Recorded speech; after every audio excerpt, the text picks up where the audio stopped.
Satu hal yang pasti di dunia ini adalah perubahan. Maka dari itu, untuk mempersiapkan diri terhadap tantangan di masa depan adalah kunci untuk bertahan di tengah gempuran teknologi dan budaya luar. Kebiasaan berbelanja kita telah berubah. Sebelumnya kita berbelanja dengan datang langsung ke toko, kini kita bisa berbelanja hanya melalui smartphone yang kita pegang saat ini. Masih banyak hal lain yang telah berubah dan menyesuaikan diri akibat dari perubahan zaman tak terbatas pada dunia pendidikan. Alasan kenapa kurikulum perlu berubah. Pada video kali ini, saya akan membahas tentang apa itu kurikulum, peran kurikulum dalam proses pembelajaran, serta kita akan mencari tahu kurikulum apa saja yang pernah berlaku di Indonesia. Dan terakhir, alasan kurikulum perlu berubah. Kurikulum adalah seperangkat rencana dan pengaturan tentang apa yang harus dipelajari oleh siswa selama berada di sekolah. Kurikulum mencakup tujuan pembelajaran, materi pembelajaran, metode pembelajaran, penilaian, dan evaluasi hasil belajar siswa.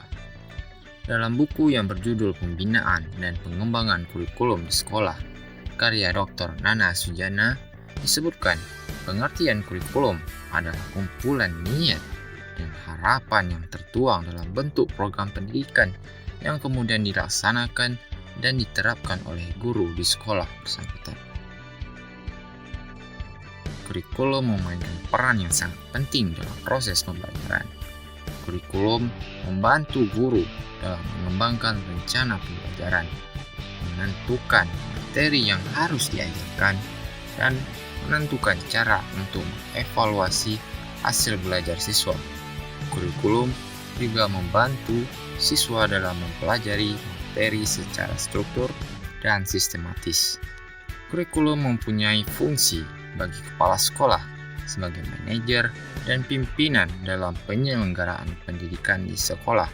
Kepala sekolah mempunyai tugas untuk melakukan pengelolaan pendidikan di tempatnya masing-masing, yaitu dengan cara melakukan koordinasi dan supervisi terhadap setiap pembelajaran. Apakah kurikulum diterapkan sesuai dengan ketentuan atau tidak?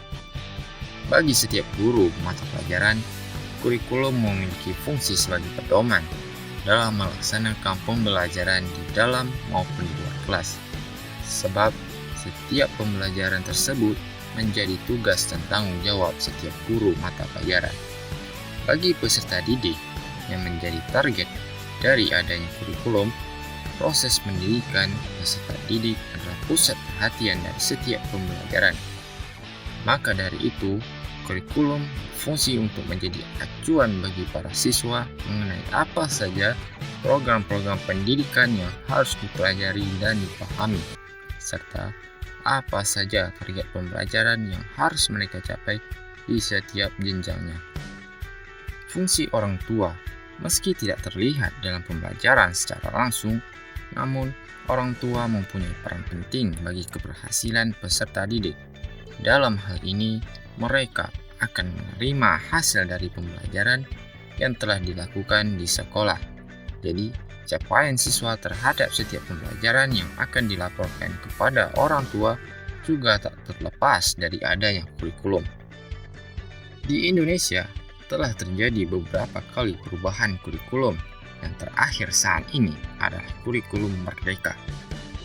Kurikulum pertama yang diterapkan pada tahun 1947 yang bernama Rencana Pembelajaran, yang memuat materi pembelajaran yang dipengaruhi oleh sistem pendidikan kolonial. Kemudian pada tahun 1952, kurikulum tersebut disempurnakan kembali dengan tajuk Rencana Pembelajaran Terurai 1952.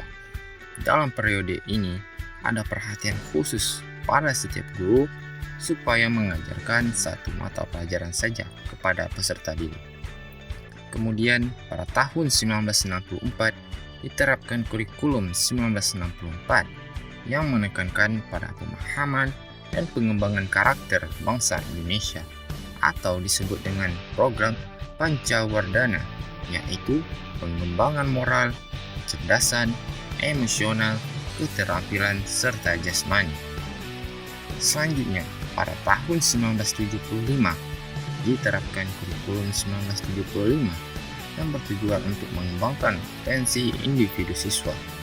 Tahun 2006, diterapkan kurikulum tingkat satuan pendidikan atau KTSP yang menekankan pada pengembangan keterampilan dan pengetahuan siswa.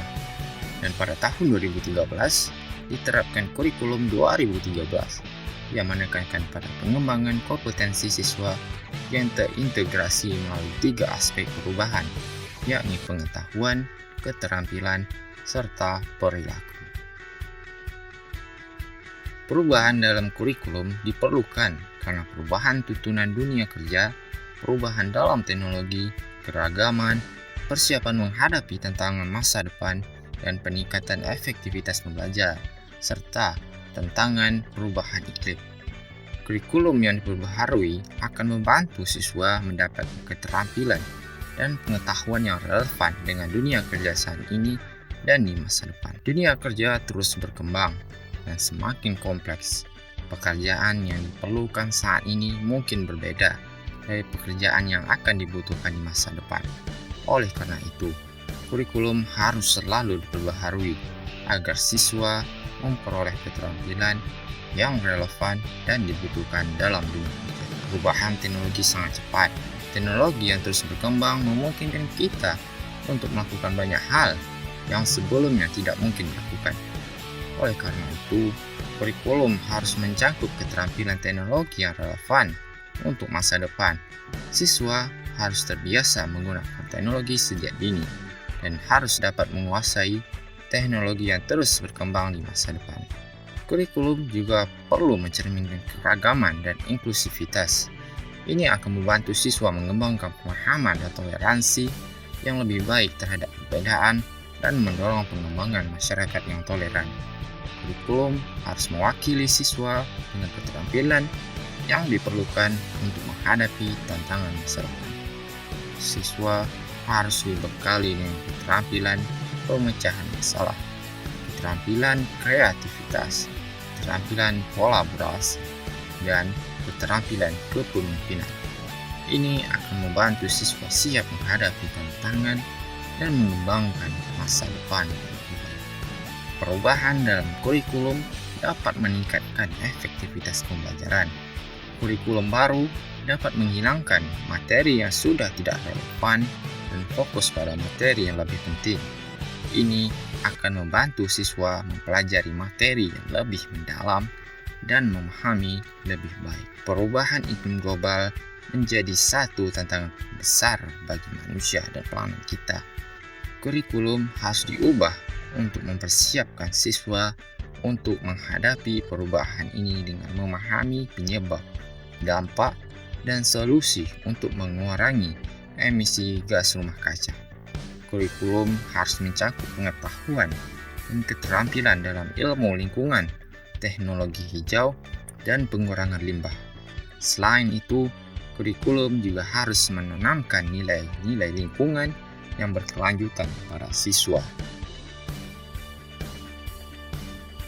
Dengan memperbaharui kurikulum, siswa dapat mendapatkan keterampilan dan pengetahuan yang relevan dengan dunia kerja saat ini dan di masa depan, serta mampu menghadapi tantangan yang akan datang.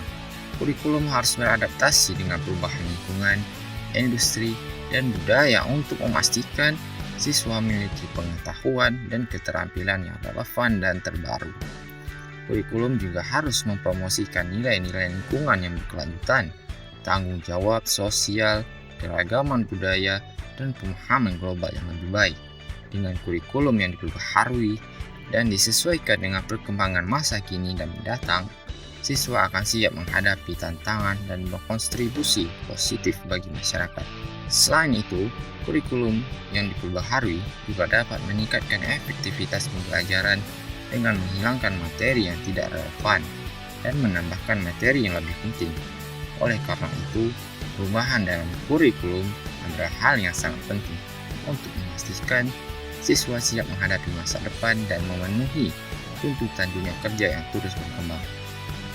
Meski begitu, setiap perubahan tentu mempunyai harapan bahwa dunia pendidikan di Indonesia bisa menjadi semakin maju.